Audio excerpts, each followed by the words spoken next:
Everyone, welcome to Saima academy.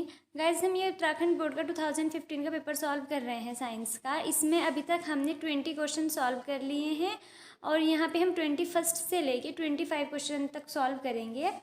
तो हमारा जो यहाँ पे 21 क्वेश्चन है, अभी देखो, निम्न पर संक्षिप्त टिप्पणी लिखिए, right short note on following. आपको दो टॉपिक दे रखे हैं, इन पे हमें शॉर्ट नोट लिखना है। एक तो है लक्षणों की वंशागति के नियम, rules for inheritance for of traits, और सेकंड है जीवाश्म, दैट मीन्स फॉसिल्स। इन पे हमें शॉर्ट नोट लिखना है। तो पहले वाला करते हैं। पहले rules for inheritance of traits, that means लक्षणों की वंशागति के नियम। तो देखो, इसमें क्या है कि हमारे एक साइंटिस्ट थे मेंडल नाम के, उन्होंने बहुत सारे अलग अलग एक्सपेरिमेंट किए हैं ये जानने के लिए कि जो पेरेंट्स के कैरेक्टर्स हैं, जनकों के लक्षण हैं, वो उनके संतानों में किस तरीके से आते हैं। उसके आधार पे उन्होंने 3 नियम दिए हैं, 3 रूल्स हैं। एक है प्रभाविता का नियम, जिसको कहते हैं लॉ ऑफ डोमिनेंस। सेकंड है पृथक्करण का नियम, लॉ ऑफ सेग्रीगेशन। और थर्ड है स्वतंत्र अपव्यूहन का नियम, लॉ ऑफ इंडिपेंडेंट असॉर्टमेंट। तो पहले जो प्रभाविता का नियम है, that means law of dominance, उसका क्या अर्थ है? उस नियम में उन्होंने ये कहा है कि अगर हम 2 लक्षण लेंगे, 2 तुलनात्मक लक्षण ले, जैसे सपोज उन्होंने अपने जितने भी प्रयोग हैं मोस्टली किए थे मटर के पौधों पे, ठीक है। तो मटर के पौधे भी किए। उन्होंने क्या किया, एक तो लंबा पौधा लिया, एक बौना पौधा लिया, उन दोनों के बीच उन्होंने संकरण कराया और उन्होंने देखा कि उनका संकरण कराने के बाद उनको जो पौधे प्राप्त हुए उनमें सारे के सारे पौधे लंबे थे। यानी कि देखो, तुलनात्मक लक्षण वाले जीवों में संकरण कराने पर प्रथम पीढ़ी में प्रभावी लक्षण ही प्रदर्शित होता है, अप्रभावी लक्षण प्रदर्शित नहीं होता। जो लंबा कैरेक्टर है, लंबे होने का कैरेक्टर है, वो तो प्रभावी है, और जो बौना होने का है वो अप्रभावी है।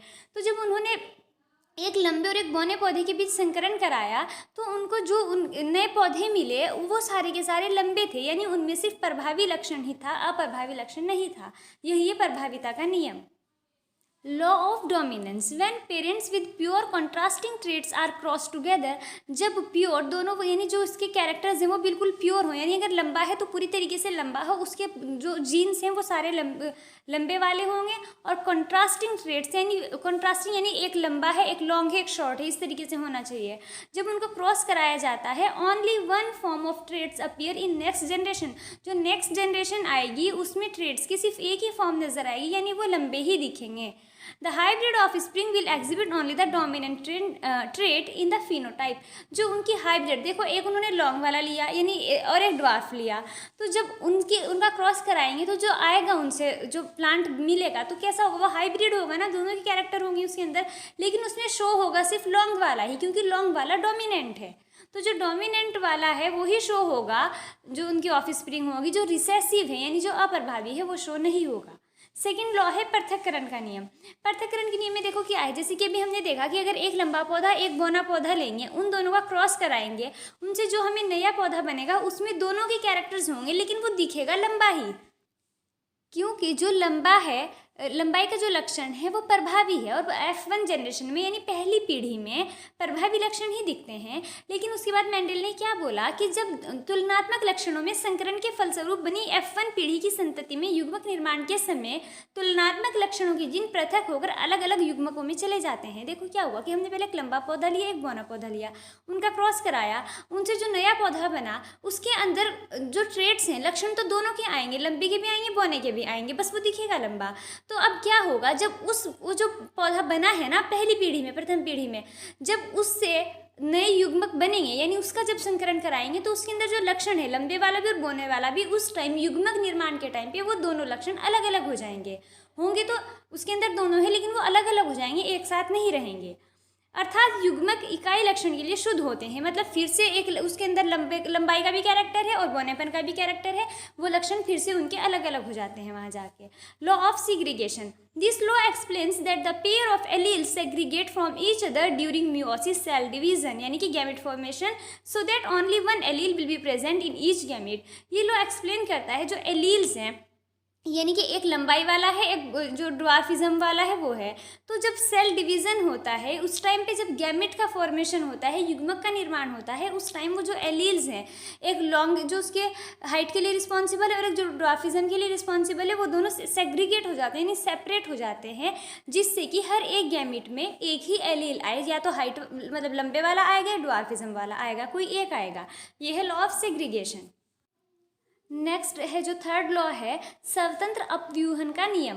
इसमें क्या है, जब दो या अधिक तुलनात्मक लक्षणों को ध्यान में रखकर F1 पीढ़ी के सदस्यों में सब निषेचन कराया जाता है तो F1 पीढ़ी में युग्मक नियमित रूप से मिलकर नए नए संयोग बनाते हैं। इसका मतलब क्या है, देखो जैसे भी हमने पहले वाले नियम में देखा कि एक मेंडल ने एक लंबा पौधा लिया, एक बौना पौधा लिया, यानी उन्होंने सिर्फ एक ही लक्षण को कंसिडर किया, सिर्फ हाइट को। एक की हाइट लंबी थी, एक की छोटी थी, लेकिन उन्होंने फिर क्या किया कि उन्होंने दो दो कैरेक्टर्स को लिया, दो दो लक्षण को लिया। जैसे कि उन्होंने जो बीज लिए, कैसे लिए, एक तो ले लिए गोल और हरे यानी कि राउंड और ग्रीन कलर के ले लिए, और दूसरे लिए पीले और झुर्रीदार येलो एंड रिंकल्ड सीड ले लिए, और उनका उन्होंने फर्टिलाइजेशन कराया, उनको क्रॉस कराया आपस में, तो उनको नए नए संयोग यानी बहुत सारे अलग अलग तरीके से मिले उनको। जैसे कि उनको कुछ तो मिले राउंड और येलो मिल गए, कुछ राउंड और ग्रीन मिल गए, कुछ रिंकल्ड और येलो मिले, कुछ रिंकल्ड और ग्रीन। तो इस तरह के बहुत सारे नए नए संयोग बने। ओके, और उन्होंने ये बताया कि ये जो कैरेक्टर्स थे सीड के, इनका एक दूसरे पे कोई फ़र्क नहीं पड़ रहा था। मतलब ऐसा नहीं है कि जो ग्रीन है ग्रीन वाले के साथ जो राउंड वाला कैरेक्टर है वो भी जाएगा, या जो रिंकल है रिंकल के साथ येलो वाला कैरेक्टर जाएगा, ऐसा नहीं है। इसीलिए इसको बोलते हैं the law of independent assortment. It states that during a dihybrid cross का मतलब ये crossing of two pairs of traits, जब दो ट्रेड्स लेके हम कराएंगे उनकी क्रॉसिंग तो उसको डाईहाइब्रिड क्रॉस बोलेंगे। An assortment of each pair of traits is independent of the other. In other words, during gamete formation, one pair of traits segregates from another pair of traits independently. मतलब एक दूसरे पे कोई फ़र्क नहीं पड़ता एक ट्रेट का। अगर कोई सीड है रिंकल और येलो है तो ऐसा नहीं है कि रिंकल्ड होने का उसके येलो कलर पे कोई वो उसका असर पड़ेगा। वो एक दूसरे से इंडिपेंडेंट होते हैं और आपस में सारे कैरेक्टर्स मिलके उनसे नए नए संयोग बनते हैं, नए नए तरह के। उनके नेक्स्ट जो जनरेशन आएगी F2 जनरेशन यानी कि दूसरी पीढ़ी की जनरेशन आएगी तो उनमें उनको अलग अलग तरीके की वो मिलेंगे of springs.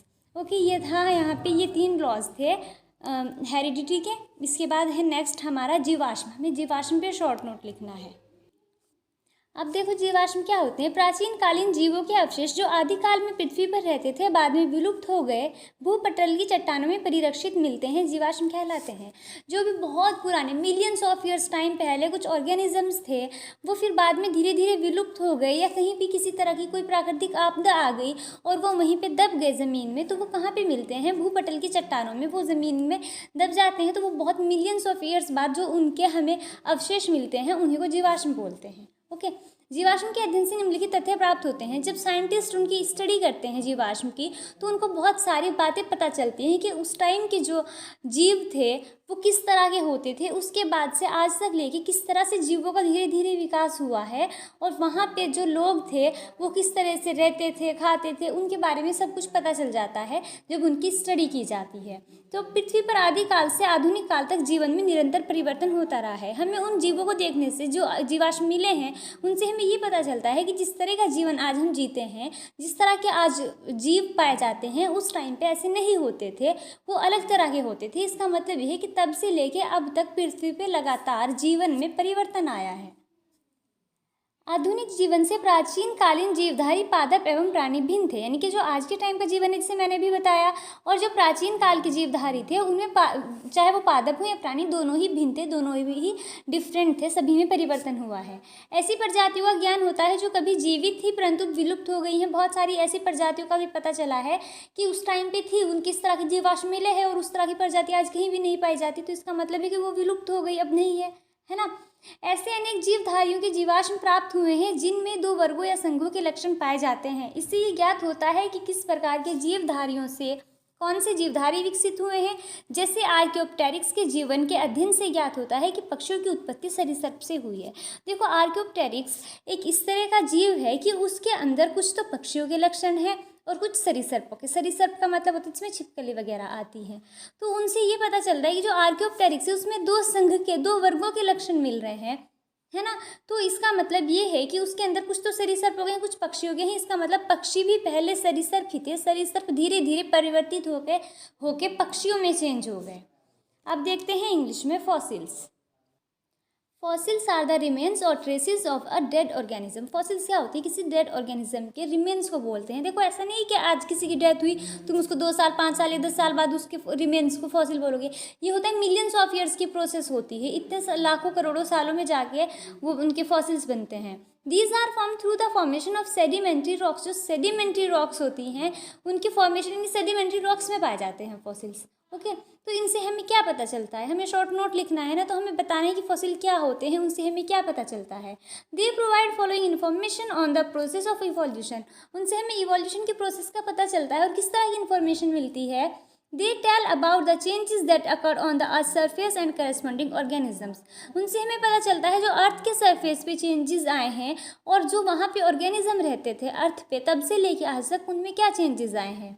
They tell about the gradual development of complex structured organisms from simple structured organisms। जो फॉसिल की स्टडी करते हैं तो उनसे ये पता चलता है कि जो आज का ह्यूमन है उसका डेवलपमेंट, आज का जो ह्यूमन है वो काफ़ी कॉम्प्लेक्स ऑर्गेनिज्म है, तो उसका जो डेवलपमेंट हुआ है वो पहले सिंपल स्ट्रक्चर्ड ऑर्गेनिज्म थे पहले, उनसे धीरे धीरे उसका डेवलपमेंट हुआ है और वो एक मनुष्य बन गया, ह्यूमन बन गया। It is known through them that birds are evolve from reptiles. उन्हीं से ये पता चला है कि जो बर्ड्स हैं वो रेप्टाइल्स से इवॉल्व हुई हैं, इवोल्यूशन हुआ है। जैसे कि आर्कियोप्टेरिक्स बताया, आर्कियोप्टेरिक्स क्या है, उसमें बर्ड्स के भी कैरेक्टर्स हैं और उसमें रेप्टाइल्स के भी कैरेक्टर्स हैं। They state that angiosperms are developed from pteridophytes and gymnosperm. उनसे पता चलता है कि जो एंजियोस्पर्मिक प्लांट्स होते हैं उनका इवोल्यूशन टेरिडोफाइट और जिम्नोस्पर्म से हुआ है। And they exhibit the process of human evolution. उनसे ह्यूमन इवोल्यूशन की प्रोसेस का पता चलता है, किस किस तरह से अलग अलग स्टेप में ह्यूमंस का ऑर्गेनिज्म हुआ है, मतलब इनसे पहले बर्ड्स थे, बर्ड से पहले रेप्टाइल्स थे, इस तरीके से कैसे हुआ है यहाँ ये हमें चलता है फॉसिल से पता। इसके बाद है हमारा नेक्स्ट क्वेश्चन 22। इसमें है संलग्न परिपथ में R1 is equal to 10 ohm, R2 is equal to 40 ohm, R3 is equal to 30 ohm, R4 is equal to 20 ohm and R5 is equal to 60 ohm तथा प्रतिरोधकों के इस विन्यास को 12 वोल्ट से संयोजित किया जाता है। परिपथ में प्रवाहित कुल धारा परिकलित कीजिए। यहाँ पे एक सर्किट बना हुआ है, इसके अंदर 5 रेजिस्टर लगे हुए हैं। जो यहाँ पे ये ऊपर वाला है इसके अंदर 2 रेजिस्टर हैं, एक R1 एक R2, जिसमें R1 10 ओम दिया हुआ है और R2 दिया है 40 ओम। जो यहाँ पे ये नीचे है इसके अंदर 3 रेजिस्टर लग रहे हैं पैरेलल कॉम्बिनेशन में। इसमें जो R3 है वो है 30 ओम और जो R4 है वो 20 ओम है और R5 है 60 ओम। और यहाँ पे जो बैटरी लगी है ये 12 वोल्ट की है। हमें टोटल करंट कितना सर्किट के थ्रू फ्लो कर रहा है वो बताना है। तो देखो इसमें एक ये वाला है जो ऊपर वाला ये प्रतिरोध है, रेजिस्टर है, और नीचे वाला, ऊपर वाले में 2 लग रहे हैं पैरेलल कॉम्बिनेशन में और नीचे वाले में 3 लग रहे हैं पैरेलल कॉम्बिनेशन में। और फिर ये आपस में ऊपर वाला और नीचे वाला ये दोनों कैसे हैं, सीरीज कॉम्बिनेशन में है, श्रेणी क्रम में है। तो पहले हम इनका अलग अलग पैरेलल कॉम्बिनेशन में यानी समांतर क्रम में कुल प्रतिरोध निकालेंगे और फिर इन दोनों का एक साथ सीरीज कॉम्बिनेशन में श्रेणी क्रम में निकालेंगे। जब हमें कुल प्रतिरोध पता चल जाएगा तभी तो हम कुल धारा निकाल पाएंगे, है ना। तो पहले देखो जो ये ऊपर वाला है इसमें R1 और R2 है, ये एक दूसरे से कैसे हैं, समांतर क्रम में है, पैरेलल कॉम्बिनेशन में है। तो इनका हमें टोटल रेजिस्टेंस तुल्य प्रतिरोध कैसे निकालेंगे। जब पैरेलल कॉम्बिनेशन में तुल्य प्रतिरोध निकालते हैं उसका फॉर्मूला क्या होता है, 1/R करके ऐड कर देते हैं सबको, है ना। तो हमने ये R1 और R2 है ना, R1 है 10 ओम, R2 है 40 ओम। तो हमने इसको इनका जो तुल्य प्रतिरोध है उसको R' मान लेते हैं। तो 1/R' क्या हो जाएगा, 1/10 ओम प्लस 1/40 ओम, है ना। ऐसे ही तो करेंगे ना, 1/R1 प्लस 1/R2। फिर इसको फर्दर करेंगे, 10 और 40 का एलसीएम लेंगे, 40 आएगा। इसको सॉल्व करेंगे, देखो 10 4 जा 40 ना, तो 1 4 जा 4, यहाँ पे 4 आएगा और 40 1 जा 40, तो 1 1 जा 1 ही रहेगा। तो ये हो जाएगा 4 प्लस 1/40, दैट मीन्स 5/40। 5 से 40 को डिवाइड करोगे तो 5 1 जा 5 और 5 8 जा 40, 1/8 आएगा। अब यानी कि 1/R' इज इक्वल टू 1/8 है, तो R' क्या हो जाएगा, 8 ओम। तो जो ये ऊपर वाला हमारा यहाँ पे है पैरेलल कॉम्बिनेशन में लग रहे हैं, इनका कितना है टोटल रेजिस्टेंस, 8 ओम हो गया। अब ऐसे यहाँ पे ये नीचे जो 3 लग रहे हैं ये भी पैरेलल कॉम्बिनेशन में, इनका टोटल रेजिस्टेंस निकालेंगे। कैसे निकालेंगे, इसको हम मान लेते हैं ये R2, इसमें R3 R4 और R5 है ना, तो हम इनका जो टोटल रेजिस्टेंस है उसको R" मान लेंगे। पहले वाले को R' माना था, ये R" हो जाएगा। फिर बाद में R' और R" को सीरीज कॉम्बिनेशन में ऐड कर देंगे। तो 1/R" क्या हो जाएगा, 1/30 प्लस 1/20 प्लस 1/60। यही है ना जो 3 रेजिस्टर है, एक 30 है, एक 20 है, एक 60 है। तो 30 20 और 60 तीनों का एलसीएम 60 आएगा। आई होप कि ये तो आपको आता होगा इतनी सिंपल सी कैलकुलेशन करनी। 30 2 जा 60 होते हैं तो 1 2 जा 2, 23 जा 60 तो 1 3 जा 3 एंड 60 1 जा 60 तो 1 1 जा 1। तो यहाँ पे 2 + 3 + 1 दैट मीन्स 2 + 3 5 एंड 1 6, 6/60 हो जाएगा। 6/60 दैट मीन्स 1/10। तो R डैश कितना आ जाएगा 10 ओम। R डबल डैश आया था 8 ओम और R डबल डैश आया 10 ओम। अब ये R डैश और R डबल डैश आपस में सीरीज कॉम्बिनेशन में है। सॉरी, मैंने यहाँ पे भी इसको समांतर क्रम पैरेलल कॉम्बिनेशन ही लिख दिया। यहाँ पे सीरीज कॉम्बिनेशन आएगा, श्रेणी क्रम आएगा। Resistor R dash and R double dash are connected in series combination, hence their total resistance. तो टोटल रेजिस्टेंस कैसे निकालेंगे? सीरीज कॉम्बिनेशन में उनको ऐड कर देंगे एक साथ, यानी कि टोटल रेजिस्टेंस को अब हम R मान लेते हैं। तो R = R dash plus R double dash. R dash 8 ओम आया था, R डबल डैश है जो वो 18 ओम है, सॉरी 10 ओम है। तो टोटल कितना हो जाएगा 18 ओम, है ना। तो टोटल रेजिस्टेंस है जो सर्किट का वो हो गया हमारा 18 ओम। अब हमें निकालना है टोटल करंट, यानी परिपथ में प्रवाहित कुल धारा। धारा करंट निकालने का फॉर्मूला क्या होता है? I = V/R। V का है कितने विभवांतर की उसके अंदर बैटरी लगी है 12 वोल्ट की, तो V की वैल्यू 12 हो जाएगी। और R क्या है? टोटल रेजिस्टेंस जो हमारा आया है अभी 18। 12 + 18 को सॉल्व करोगे तो ये आएगा 2/3, है ना। इसको 6 से डिवाइड दो, 6 को से 12 को डिवाइड करोगे तो 2 आएगा, और 6 से 18 को डिवाइड करोगे तो 3 आएगा, और 3 से 2 को डिवाइड करोगे तो आएगा 0.67। और हमारा जो करंट की वो होती है यूनिट, धारा का मात्रक होता है एम्पियर, तो 0.67 एम्पियर टोटल करंट होगा। तो यहाँ पे हो गया, इसके अंदर धारा ही निकालनी थी, ये हमारा क्वेश्चन हो गया। आई होप ये आपको समझ आया होगा। न्यूमेरिकल है, आप न्यूमेरिकल की बार बार प्रैक्टिस करोगे तो आपको ये क्लियर हो जाएंगे। उसके बाद हमारा 23rd क्वेश्चन। इसके अंदर फर्स्ट पूछा है खतरे के संकेत यानी खतरे के सिग्नल का प्रकाश लाल रंग का होता है, रीजन बताना है। The danger signal lights are red in colour. क्यों होता है? देखो, जो रेड कलर होता है, रेड कलर की वेवलेंथ सबसे ज़्यादा होती है। जिस कलर की वेवलेंथ जितनी ज़्यादा होती है उसकी स्कैटरिंग यानी कि परकींडन उतना ही कम होता है। जब परकींडन कम होता है तो हम उस कलर को काफ़ी दूर से देख सकते हैं, फिर उससे हमारी आंखों में प्रॉब्लम नहीं होती, दूर से आराम से दिख जाता है। इसीलिए खतरे के सिग्नल का प्रकाश लाल रंग का होता है। ओके, लाल रंग के प्रकाश का परकींडन सबसे कम होता है क्योंकि उसकी तरंगदैर्ध्य सबसे अधिक होती है, अतः उसे दूर तक देखा जा सकता है, इसीलिए खतरे के सिग्नल का प्रकाश लाल रंग का होता है। As the red light has the highest wavelength among all the colors, so it is scattered the least and can travel longer distance through rain, fog, dust, etc. to reach our eyes effectively. जब उसकी wavelength सबसे ज़्यादा होती है तो उसकी scattering सबसे कम होती है, और स्कैटरिंग कम होती है तो चाहे रेन हो, फॉग हो या डस्ट हो, सब में वो काफ़ी लॉन्ग डिस्टेंस तक ट्रैवल कर सकता है। मतलब इस सब बाधाओं के बावजूद भी हम उसको काफ़ी दूर से देख सकते हैं, इसीलिए जो डेंजर का सिग्नल होता है वो रेड कलर का होता है। सेकंड है, इसके अंदर ग्रह क्यों नहीं टिमटिमाते हैं? Why the planets do not twinkle. Last year में क्वेश्चन था कि तारे क्यों टिमटिमाते हैं, स्टार्स क्यों ट्विंकलिंग करते हैं। यहाँ पे प्लैनेट का पूछा है, प्लैनेट क्यों नहीं करते ट्विंकलिंग। तो इसका रीज़न है कि ये तारों की तुलना में पृथ्वी के बहुत निकट हैं, यानी जो ग्रह होते हैं वो पृथ्वी के ज़्यादा नज़दीक है, तारे दूर हैं हमसे, अतः ये किसी एक तारे की तुलना में बड़ा दिखाई देता है। जो प्लैनेट होते हैं वो बड़े दिखते हैं। इस प्रकार ये प्रकाश का विस्तृत स्रोत है जिसे अनेक बिंदु प्रकाश स्रोतों से मिलकर बना माना जा सकता है। देखो क्या होता है, जो तारे होते हैं, तारों से प्रकाश आएगा जब वायुमंडल की बहुत सारी परतों को पार करता हुआ हमारी आंखों तक आएगा, तो वायुमंडल की सारी परतों का अलग अलग घनत्व होता है, सबकी डेंसिटी अलग अलग होती है। तो जब डेंसिटी अलग होती है तो प्रकाश का अपवर्तनांक भी बार बार बदलता है। इसी वजह से जो प्रकाश का वो आता है, तारों का प्रकाश आता है हमारी आंख तक, तो वो उसमें विचलन होता है, बार बार बदलता है। प्रकाश कभी हमारी आंख तक ज़्यादा पहुंचता है, कभी कम तक पहुंचता है, इसलिए वो हमें चमकते दिखाई देते हैं, टिमटिमाते दिखाई देते हैं। लेकिन जो ग्रह हैं, ग्रहों से बहुत ज़्यादा प्रकाश आता है हमारी आंख में, और जबकि जो विचलित होता है वो बहुत थोड़ा सा होता है। तो यहाँ पे यही है कि वायुमंडल की विभिन्न परतों के अपवर्तनांक में परिवर्तन के कारण, जब हर परत का घनत्व अलग है तो हर परत का अपवर्तनांक भी अलग होगा। किसी ग्रह के विभिन्न बिंदुओं से किसी प्रेक्षक की आंख तक पहुंचने वाले प्रकाश की मात्रा में किसी ग्रह से जो प्रकाश आ रहा है प्रेक्षक की आंख में, यानी देखने वाले की आंख में, उसमें जो परिवर्तन होता है, अपवर्तनांक बदलने से जो प्रकाश की मात्रा में परिवर्तन होता है वो बहुत हल्का सा होता है। यानी जो लाइट है वो आंख तक सतत रूप से कंटिन्यू पहुंचती रहती है, इसलिए वो टिमटिमाती नहीं है, लगातार कंटिन्यू चमकते रहते हैं।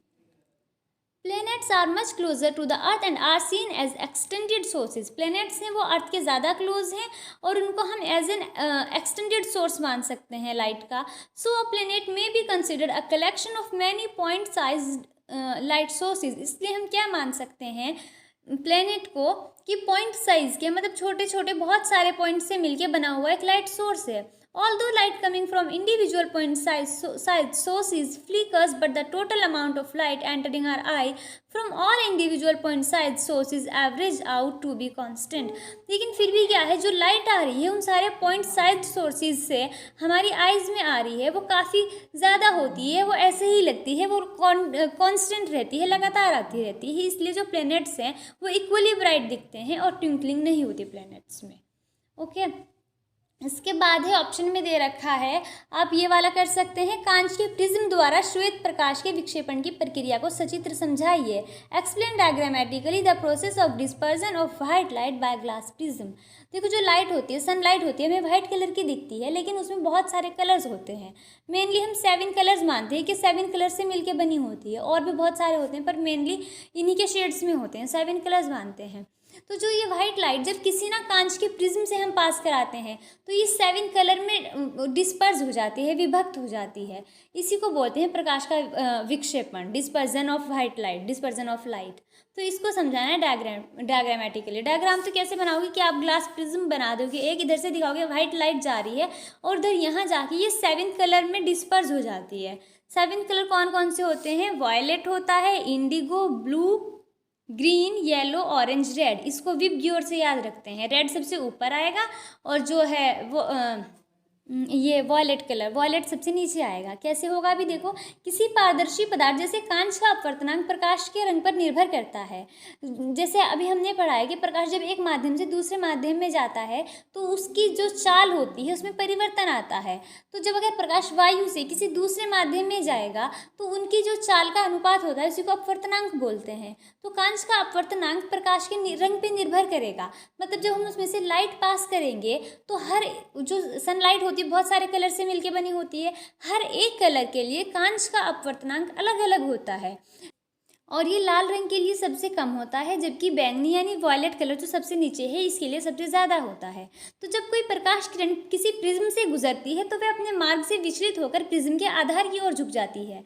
तो देखो क्या है कि लाल रंग का अपवर्तनांक सबसे कम हुआ है, अपवर्तनांक सबसे कम है तो ये सबसे कम विचलित होती है, ये ऐसी की ऐसी रहती है। जबकि जो बैंगनी रंग है उसका अपवर्तनांक बहुत ज़्यादा होता है, इसलिए वो सबसे ज़्यादा झुकती है।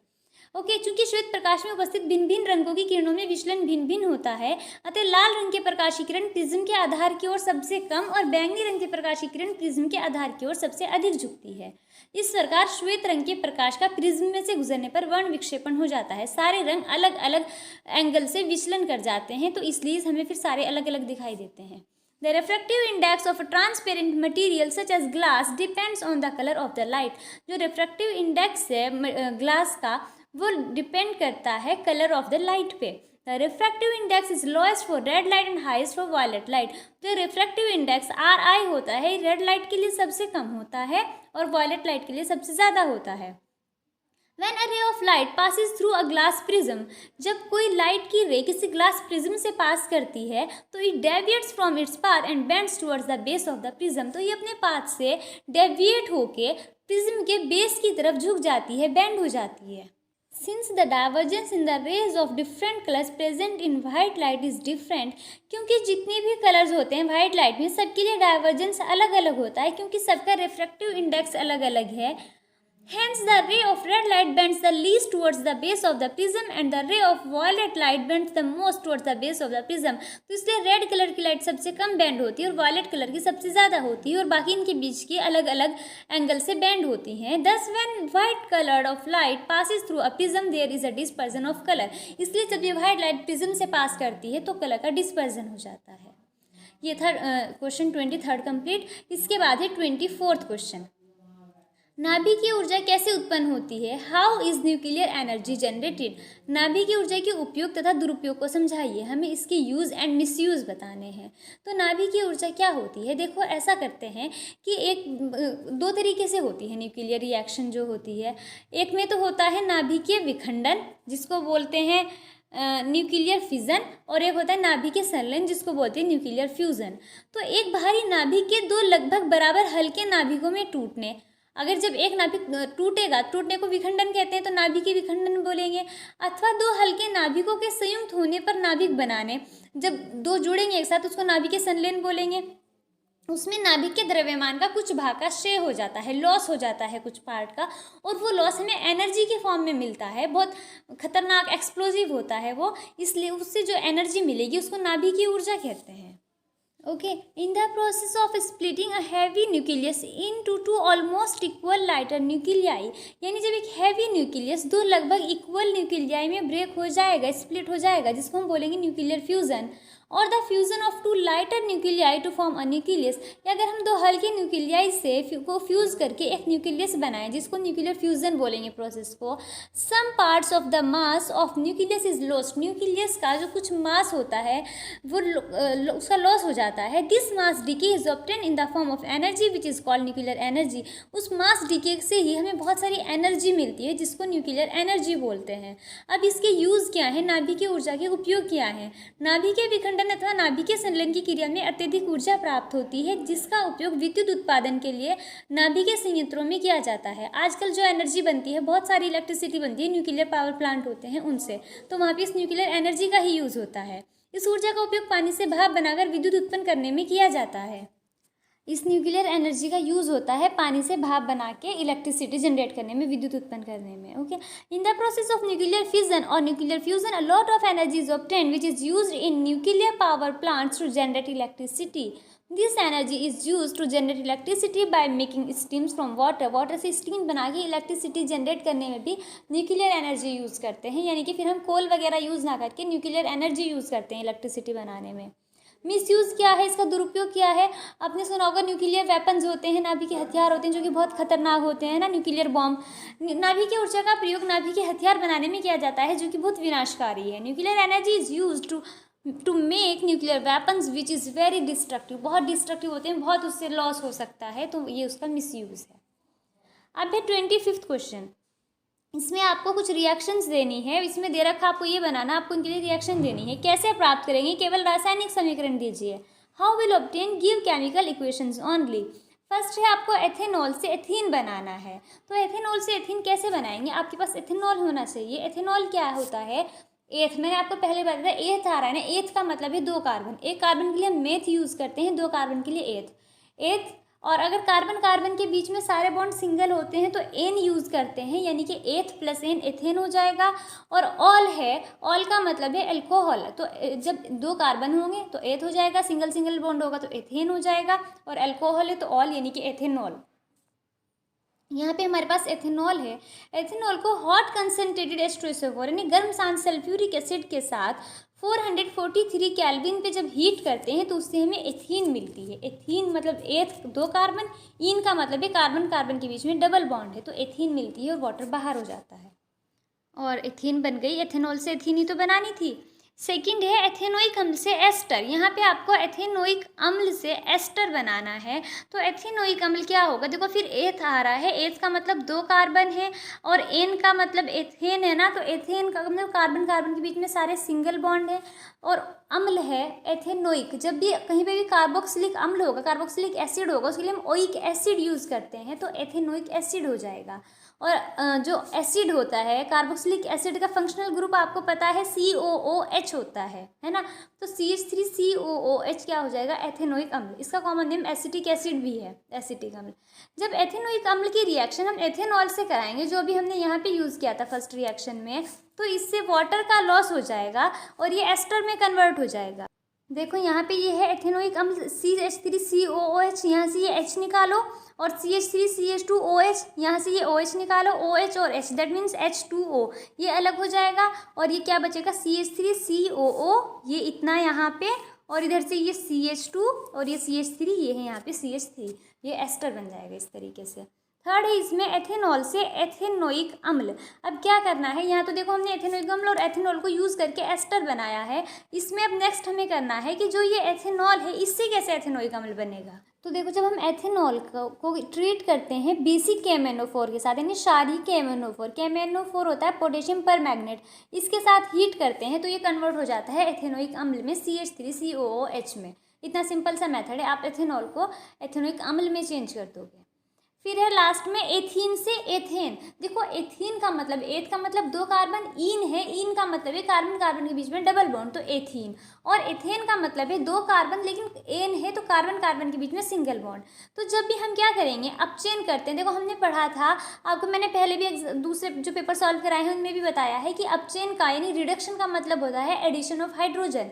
तो इसमें हाइड्रोजन का एडिशन कराएंगे, हाइड्रोजन के एडिशन को रिडक्शन बोलते हैं, यानी इसका रिडक्शन कराएंगे एथीन का निकिल कैटलिस्ट, निकिल उत्प्रेरक की उपस्थिति में। निकिल है एक एलिमेंट है, उसको एज ए कैटलिस्ट यूज़ करेंगे, उत्प्रेरक की तरह यूज़ करेंगे। उत्प्रेरक क्या होते हैं, जो रिएक्शन के रेट को बढ़ा देते हैं, अभिक्रिया की दर को बढ़ा देते हैं।